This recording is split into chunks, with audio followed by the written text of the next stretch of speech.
আমি নাম নিয়েই বলছি আজকে। আজকে যে ঋতুপর্ণা যে ওর মাকে হারালো, ঠিক আছে? আমি নাম নিয়েই বলছি।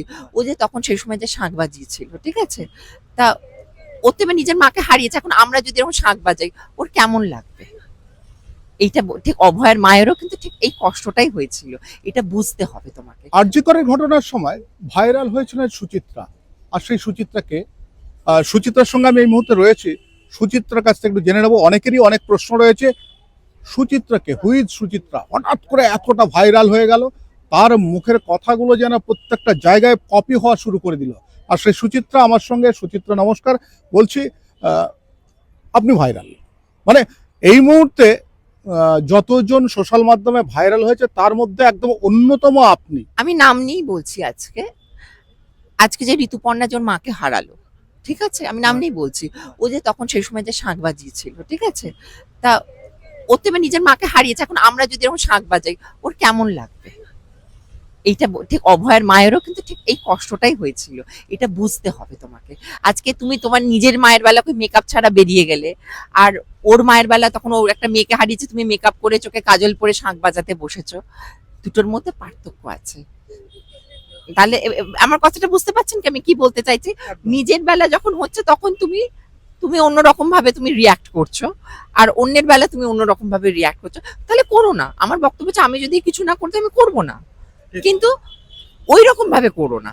আমি নিশ্চয়ই ওর মা মারা গেছে, আমার নিশ্চয়ই আমার সমবেদনা রয়েছে। এই নয় যে বলবেন না যে সুচিত্রা তুমি আমার মা মরে গেছে বলে তুমি আমার উপর হাস, অনেকে হয়তো বলবেন যে সুচিত্রা হাস কথা বলছেন। না, আমি হাস কথা না, আমার ওর জন্য নিশ্চয়ই ওর এটা রিয়েলাইজ করা উচিত যে অভয়াকে যখন ওর মা হারালো, ওর মা বা ওদের পরিবারের তখন কিরকম মানসিক কন্ডিশনটা থাকে।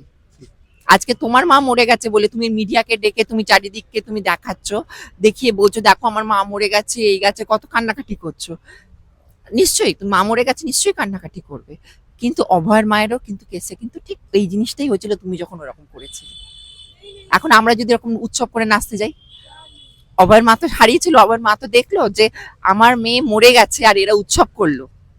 আর আজকে আমরা যদি ঋতুপর্ণার মা মরে গেছে বলে এখানে আমরা ড্যাং ড্যাং করে নাচতে ভালো লাগি সবাই মিলে, কেমন লাগবে? প্রশ্নটা এটাই হচ্ছে দিলাম। আরজি করের ঘটনা যখন ঘটছিল সেই সময় সুচিত্রা বোধহয় ওখান থেকে জাস্ট পাস করছিল। আমি পাস করছিলাম। পাস করছিল। হঠাৎ করে এবার ব্যাপারটা দেখুন, মানুষকেও এটা অবশ্যই আমি রেগে গেছি। কারণ হচ্ছে আমি যখন দেখলাম যে একটা মেয়েকে ওরকম অমানবিক ভাবে মেরেছে। দেখুন মৃত্যু যদি একটা অ্যাক্সিডেন্টে মরতো সেটা একটা আলাদা কথা, বা একটা অসুখ করে মারা গেছে তখন সেটা আলাদা কথা। বাট এটা একটা জলজ্যান্ত মেয়েকে মেরে ফেললো। এটা তো আমরা দেখবো বলে তো আনিনি না ওনাকে। একটা আমরা সবাই কি যখন ওই আপনি যদি দেখেন মানে সিপিএম এটা আমলে তাপসী মালিক আরো সব কারা কারা ওই বানতলা জামতলা সব কি সব হয়েছিল বলে মানছি হয়েছিল। তার জন্যই তো আমরা কি করেছিলাম, আমরা একটা মহিলাকে আনালাম। যে আমরা ভেবেছিলাম যে মহিলা মুখ্যমন্ত্রী যখন আসছে তার মানে কি আমরা সে একটা ভালো সুদিন দেখবো। কিন্তু উনি তো এসে তো আরো দেখলাম তারে ভাড়া করে দিলেন। এটা তো ওনার কাছে এক্সপেক্ট করিনি না। একটা একটা মহিলাকে আমরা কেন আনা হইলো? একটা মানে আমাদের বাম শাসন থেকে অত বছরের বাম শাসনকে সরিয়ে দিয়ে ওনাকে কেন আনা হলো? ইভেন আমি আজকে কথা হচ্ছে আমার বাবা তো আজকে বেঁচে নেই, আমার বাবা ছোটবেলায় মারা গেছে। আমার বাবা তখন আমাকে বলতো, দেখ মমতা, আমার বাবা সবসময় মমতা ব্যানার্জিকে দেখিয়ে বলতো যে দেখ এই ভদ্রমহিলা কিন্তু খুব স্ট্রাগল করছে, ওনার কিন্তু স্পিরিটের দম আছে। আমার বাবা সবসময় এটা বলতেন ওনাকে, ঠিক আছে? কিন্তু আমি তো আজকে আমার বাবা নেই, আমার বলবো আমার বাবা যদি আজকে এই দিনটা দেখতে হয়নি আমার বাবাকে। বলছি আর একটা ছোট্ট বিষয়ে যাই। বলছি তোমার ব্যক্তিগত জীবন, ব্যক্তিগত জীবন আমাকে শেষ করতে দাও। তোমার ব্যক্তিগত জীবন, প্রেম, ভালোবাসা, ভবিষ্যৎ নিয়ে স্বপ্ন দেখা, সেটা একটু যদি একটু বলো দর্শকদের তাহলে খুব ভালো হয়। দেখো প্রেম ভালোবাসা তো সবারই মেন, প্রেমটা তো সবারই মনে থাকে। একদম। প্রেম না থাকলে তুমি যতদিন বেঁচে আছো সবাইকে ভালোবাসো, সমস্ত জীবকে ভালোবাসো। আর জীবকে যদি তুমি ভালো না বাসতে পারো তাহলে কিন্তু তুমি আমি আমি ওই প্রেমের কথা বলছি না। না না, আমি বলছি সবাইকে।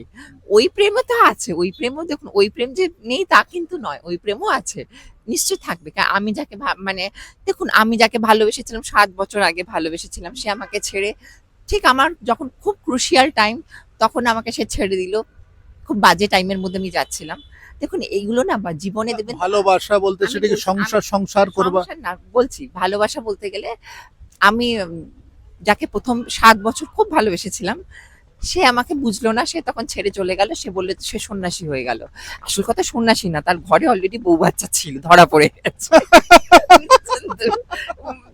মেন ব্যাপার হচ্ছে ঘরে বউ বাচ্চা ছিল, এখন আমি ধরেছি, আর আমি তো ধরা মানে বুঝছেন তো, পুরো কান ধরে নামিয়ে আনবো, আমি হচ্ছে এই ক্যাটাগরি দিবি, মানে ধরবো না তো ধরবো না, আমি কাউকে ছাড়ি না, সে প্রধানমন্ত্রী মুখ্যমন্ত্রী, আমি কোনো যেদিনকে ধরবো তো না, আমি এমনি কিচ্ছু বলবো না, ঠিক আছে, আমি চুপ করে থাকবো, কিন্তু যেদিনকে আমি মাথা তুলবো তো সেদিনকে ধরে নামিয়ে দেবো, পুরো এরকম একটা ব্যাপার।